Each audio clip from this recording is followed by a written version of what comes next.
Ciao a tutti, siamo Davide e Franco. Oggi prepariamo lo strolghino di culatello.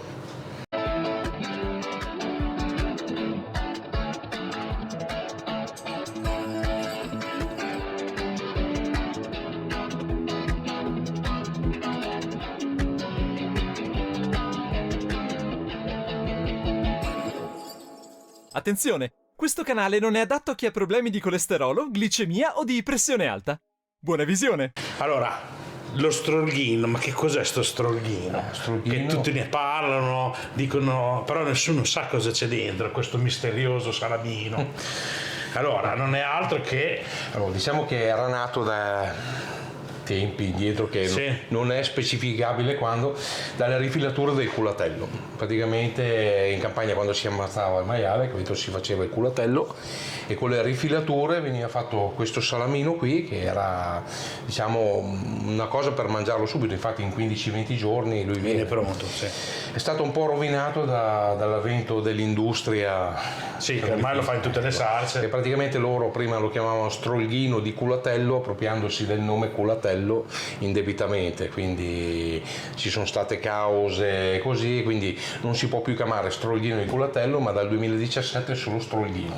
Quindi tradizione vuole che venga fatto con i ritagli del culatello e una percentuale bassissima di pancetta, di grasso. Esatto, in 15-20 giorni viene fatto su nella budellina, diciamo, naturale di salsiccia originariamente. Dopo quello che trovate in giro è fatto su nel sintetico, sì, e lo trovate bello dritto, incartato, che è una meraviglia. Invece quello che andremo a fare noi oggi sarà ovviamente nel budello vero. Nel budello vero, però anche leggermente un po' curvo. Perché la budellina sapete che non è... Facciamo tipo salamella. Esatto, va via un po'. Cerchiamo di tenerla più dritta possibile, però naturalmente è fatto così.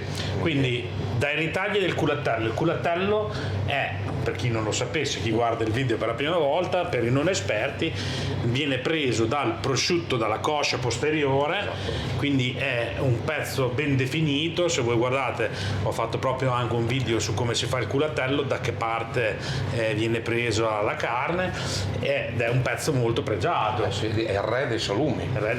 Però alla fine il culatello non è altro che il prosciutto del maiale, solo la parte un po' più nobile del prosciutto. Tirando via il fiocchetto, diciamo. Sì, la fesa sottofesa è, diciamo, quella parte lì è la parte più nobile del maiale. È il re dei salumi. Allora, noi qui la peculiarità di questo strolghino qui è proprio perché è fatto con la parte più pregiata, diciamo, del maiale. Quindi proprio è caratteristico per questa tipologia di carne.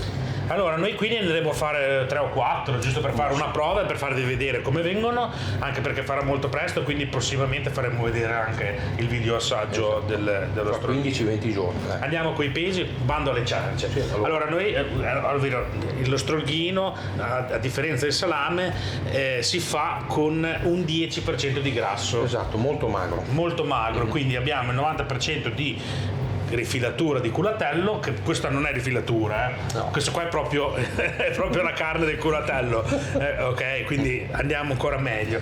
E quindi abbiamo fatto 9 etti di carne di maiale, di prosciutto, insomma, di culatello, e 100 grammi di pancetta. Esatto. Basta, fine. Questo è il ripieno dello strolghino, che adesso io vado a macinare. Esatto. Con una trafila del 6. Diciamo che questa ricetta qui me l'ha data Franco Tanzi. Intanto io macino. Sì, è praticamente un partecipante del gruppo che abita, diciamo, a Polesine nel Parmense, e insomma lui mi ha dato proprio la ricetta effettiva. Dopo sono convinto che in ogni famiglia ognuno abbia la sua, quindi se qualcuno nei commenti vuole mettere la sua è ben accetta.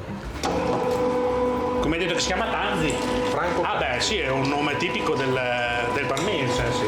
Quindi ringraziamo. È una gran persona, una persona che non si fa dei problemi a dare le ricette, che proprio lui è una persona di cuore. Ecco, signor Franco, io le ho fatto la macinatura. Andiamo con la concia? Sì. La concia l'abbiamo già preparata, l'abbiamo in questa ciotolina qua. Abbiamo deciso di fare 20 grammi di sale medio, io uso il sale medio marino di Cervia, e 2 grammi di pepe. 2 grammi di pepe. Fine. per chilo, quindi 20 grammi e 2 grammi, tutto per chilo di carne. Qui ci andremo a mettere anche un bicchierozzo di vino. Un bicchierozzo di vino con aglio in infusione, che è fondamentale per lo stronghino. Guarda, io ti ho preparato un bicchiere. Ok. So che tu non puoi bere, ho sentito che non puoi bere per motivi di... Sono sotto antibiotico. Oh.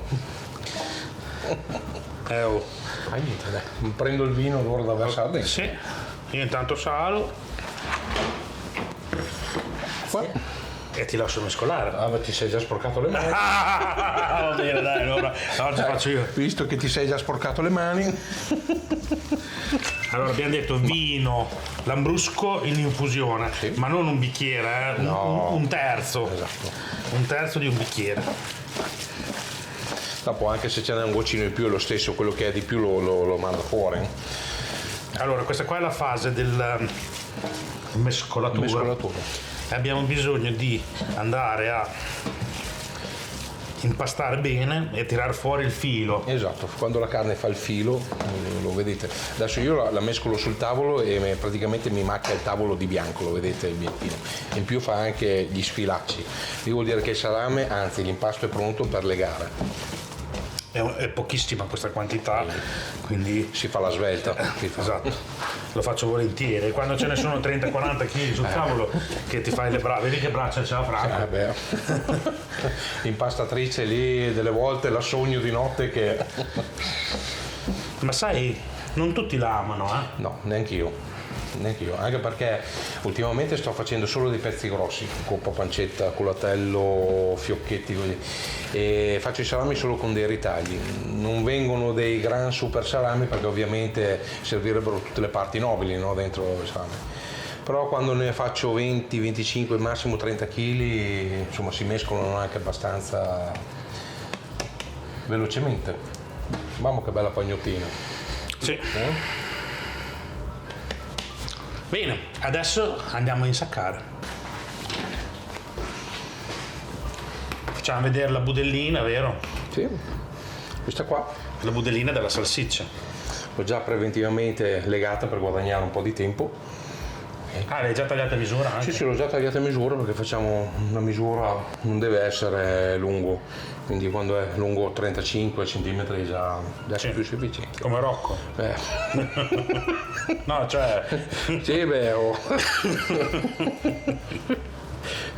adesso se trovo il capo, cioè, perché qui, ok, l'abbiamo trovato, forse, Bene. Dai, mo, che vediamo cosa salta fuori. Vai piano piano, che così chi va piano va sano e va lontano. Ma è buono, vai. Buono, buono. Io direi che così può andare bene. Adesso facciamo anche quell'altro. Dopo ti dirò una curiosità che mi hanno chiesto sul gruppo. Su Giorgino? No, i budelli una volta lavati sono ancora salati, sanno di sale o no? Davvero? Buono, buono. Ce ne sta un altro? Sì? Penso di sì. Ce n'è tanto così. Allora uno gli ho detto prova a assaggiare, poi dopo me lo dici. Ah, l'ha assaggiato, dice ma sa ancora di salato. Io ho detto ma...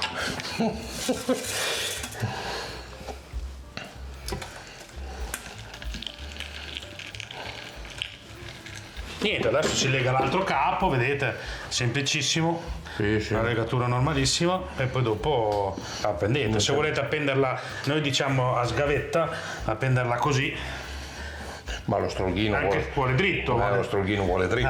Dobbiamo prendere due stecchi, dai. Mettiamo due stecchi. Come si fa con la pancetta? Esatto, no, ma va bene anche se è piegato. Insomma, poi quando lo appendete un po' Ci sta, dai. ci sta.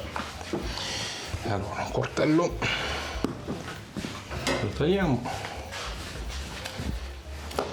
E uno. Mi raccomando, foratele, Se vanno forati, assolutamente sì. Lo tengo lungo così sta distante dal salame sopra, Sì. capito?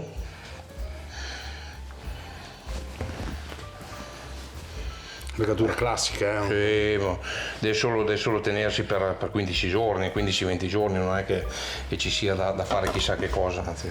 Allora, io queste qua le facevo una volta e le stagionavo dentro il frigo e diventavano abbastanza buone. Però se le volete stagionare come un salame, No, si può fare benissimo. le stagionate come il salame, quindi le lasciate fuori una giornata Da asciugare. da asciugare, no? Sì. Quando il budello non è più umido e risulta proprio scivoloso, lo sentite un pochino secchino appena, vuol dire che è pronto da mettere in stagionatura. Andiamo con il 75% di umidità Sì. e un 13 gradi, 12-13 gradi, Ma sì, adesso lì se lo fate. perché adesso fa ancora freschino. Esatto. Una volta che è asciugato, se non avete il posto idoneo è meglio che lo attaccate via in frigo un attimino. Tanto non ha bisogno questo qui di fare chissà che cosa. Tini?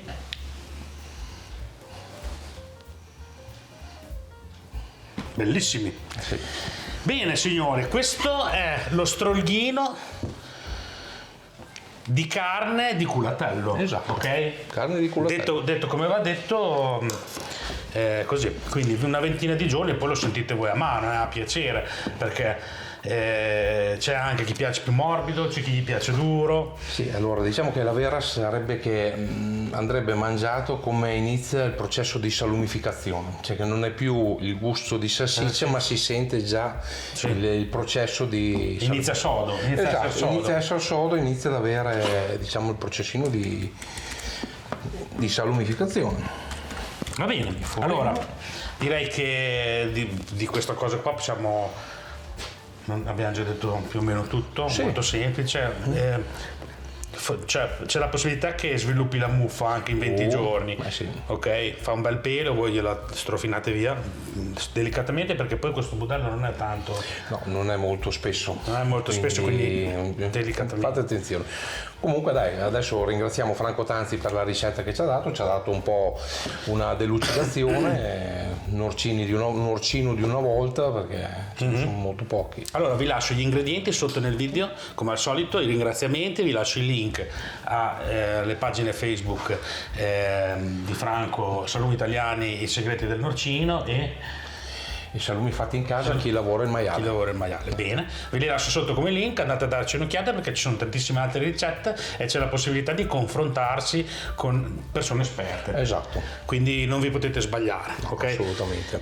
Domande, loro rispondono, non ci sono problemi. Va bene. Se avete delle domande anche su questo video qui, ovviamente io rispondo per quello che posso. Continuo a ringraziare la Labunat che ci ha fornito i budelli. Sì. Se avete bisogno vi lascio il link anche del sito della Labunat dove trovate poi tutti i tipi di budelli, loro spediscono e tutta l'attrezzatura per poter fare i salumi fatti in casa. Va bene Franco, io ti ringrazio, Grazie direi a te. che ci vediamo alla prossima. volta. Possiamo andare in anticipazione? Certo, se vuoi. Facciamo il salame felino. Un saluto a tutti. Ciao.